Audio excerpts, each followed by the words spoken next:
welcome to this special edition of the Third Dimension. Ali Abdullah Saleh spent almost 33 years on top in Yemen, surviving assassination attempts, 6 wars with the Houthis, and an uprising of the so-called Arab Spring. He spent his decades in power navigating rebellions from every angle, but was widely seen as the only man capable of maintaining a precarious balance of power. Saleh came to power in 1978 after 2 predecessors were assassinated. He became president of United Yemen in 1990 and 4 years later managed to put down a new secessionist movement in the south. President Saleh was an unusual politician and a skilled player in Yemen's political arena. He was known for his shrewd understanding of how to gain tribal alliances, as well as managing to rally support of neighboring countries and major international powers. He was particularly pragmatic, always negotiating with his greatest enemies and turning them into allies. However, his last-minute turn against the Houthis proved to be a volte-face too far. To discuss this topic joins me from the United Kingdom Dr. Elisabeth Kendall. Dr. Kendall is the mistress of Girton College and senior Yemen and Middle East analyst.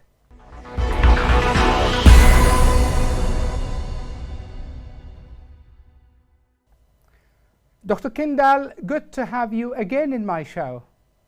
Thank you for the invitation. Okay. If we begin by recalling December the 4th, 2017, as a senior Yemen analyst, okay, how did you receive the news of the killing of the former President Ali Abdullah Saleh?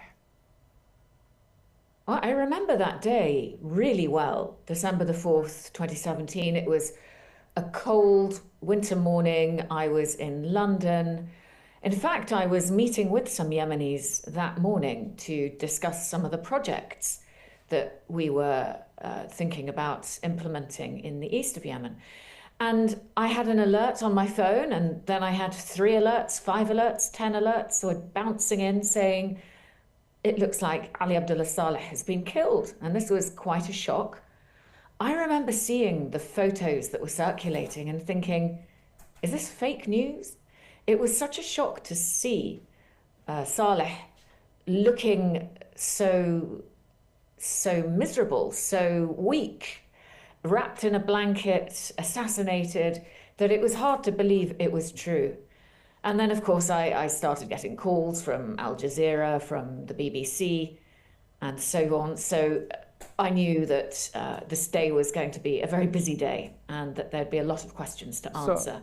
So you're suggesting you did not expect it, Dr. Kendall? I'm not sure that we expected it. Of course, there's been a risk of Ali Abdullah Saleh being assassinated for more than 3 decades. So, you know, he always seemed to have cheated death before. I guess this was one betrayal too far. So I wouldn't say it wasn't expected, and yet there's always something surprising when you see a strong man dead. A bit like when we saw Gaddafi, if someone, or Saddam Hussein, you know, when you see someone who's been a dictator so powerful and you see their dead body, it's always a shock.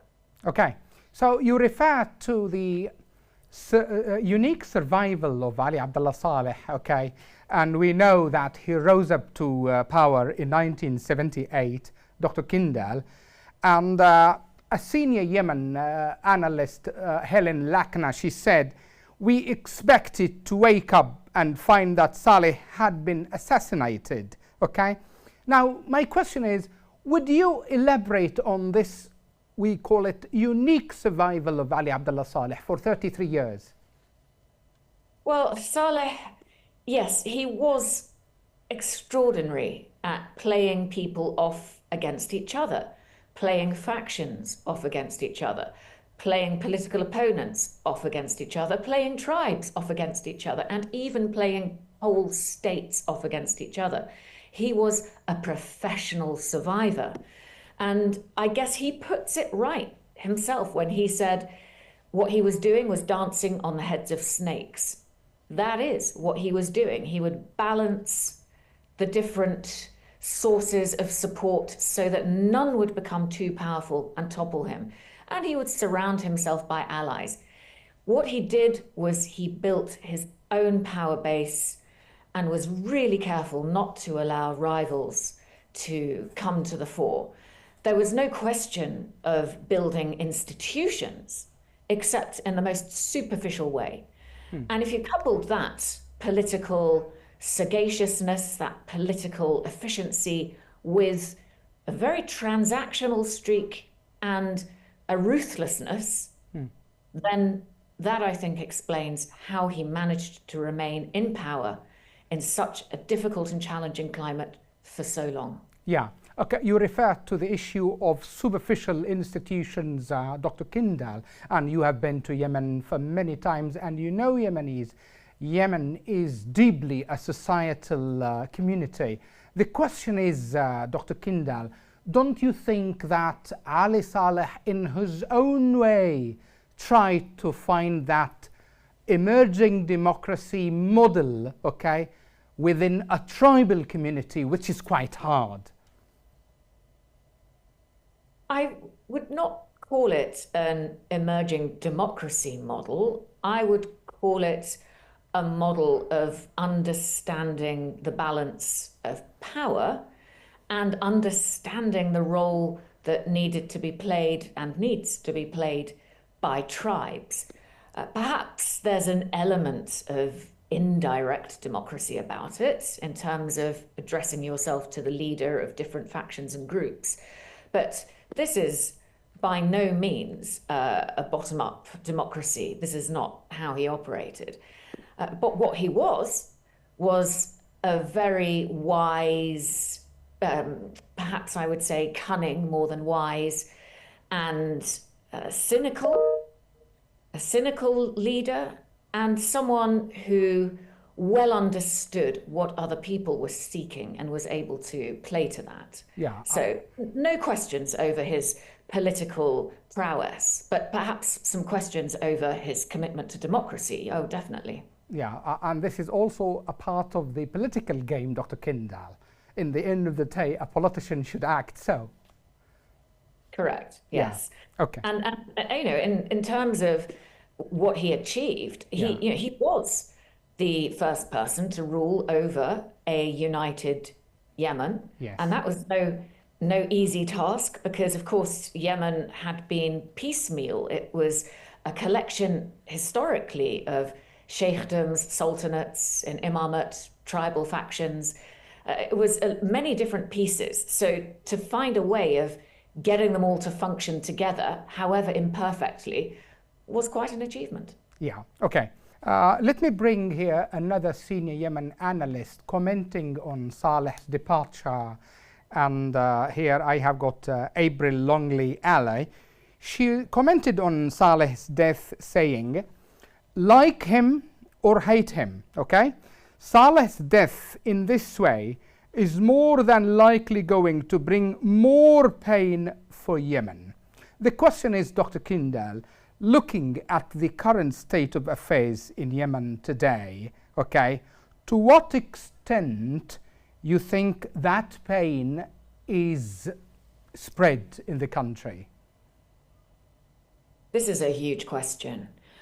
I think that the pain in Yemen is not getting any better. I don't think that Saleh's death helped particularly, but we're just seeing all of the same drivers of conflict persist. The underlying causes of conflict are still there. It's a question, how do you divide power, territory, and resources? And there's no sign of any of that being solved.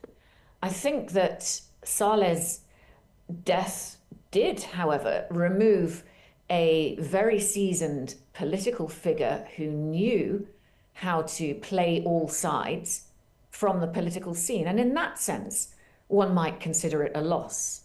So, yeah, I guess it's, in some ways you're losing something, and in other ways you're gaining something. Meanwhile, the actual people of Yemen, those who live there, those who have to survive day to day, are still in a terrible situation. Okay.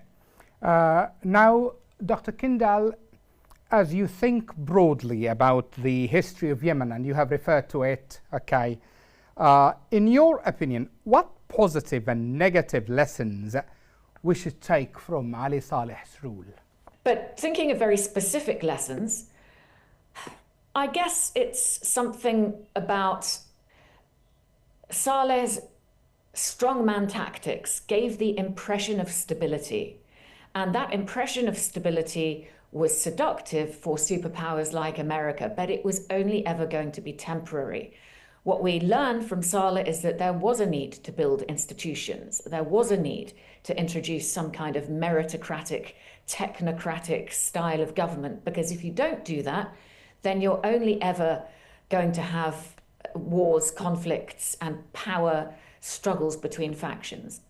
On the positive side, I think what we can learn from Saleh is that pragmatism can win over ideology. Saleh was a great example of being pragmatic more than ideological in order to achieve political ends. And whether or not you agree with his political ends is another question, but he does show that it's possible. And another thing that he showed, and his rules showed, is that Yemenis are extremely resilient. They have been through enormous challenges, ups and downs, and wars, numerous wars, power struggles between north, between south, between east, between west, between, to some extent, Sunnis and Shiites and different tribal factions, and yet they survive. So yeah, that's at least something to grasp hold of. Okay. So if we could wrap up this conversation, Dr. Kendall, okay, now in the current state of play in Yemen, do you see any cause now, okay, for tentative optimism about whether the conflict can be resolved and the country can move back to a more peaceful and stable situation? It's hard to be optimistic, but there are always glimmers of hope, and we have to latch onto those. Right now, the glimmer of hope is that the Houthis have signaled that they're going to end their hostilities in the Red Sea. And that is a window of opportunity to try to bolster all sides of this conflict, including the Presidential Leadership Council, to seize an opportunity to get back to a negotiating table. On the other hand, the causes of the conflict are still there. And there is no sign that the Houthis are dialing down. The danger is that now that the Houthis say that they're leaving the Red Sea alone, does that mean that they're turning their attention to more immediate domestic threats, or indeed to their neighbors, Saudi Arabia? They're making threatening signals. We know that every time they've tried to hold Saudi Arabia to ransom, it has tended to pay off. And they're lashing out against aid workers, against international organizations. So unless there's a viable alternative to the Houthis, and right now the Presidential Leadership Council looks very weak and very split, then I think it's going to be hard. So yes, there's a glimmer of hope. Yes, there's everything still to play for, but I am not optimistic about how easy that's going to be. Okay. A final thought, if you may, Dr. Kendall. Okay, you referred to Ali Abdullah Saleh as a strong man. Okay, do you think the current or Yemen now lacks a charismatic leader, a leader who can gather all the parties together in the fight against the Houthis? I would say that Yemen has plenty of strong men and charismatic leaders and people who will attempt to fight the Houthis. The problem is that they don't appear to be able to be united in that one cause. There's too much self-serving interest that goes above the national interest. The 8-man Presidential Leadership Council appears to be pointing in pretty much 8 different directions. So what's lacking is the will to bring all of these disparate talents and resources together and point them in one direction. Okay, with this we come to the end of this interview, Dr. Kendall. Thank you so much for your time and insights, and thank you for talking again to Yemen Today TV. You're very welcome. Thank you for the invitation. Thank you.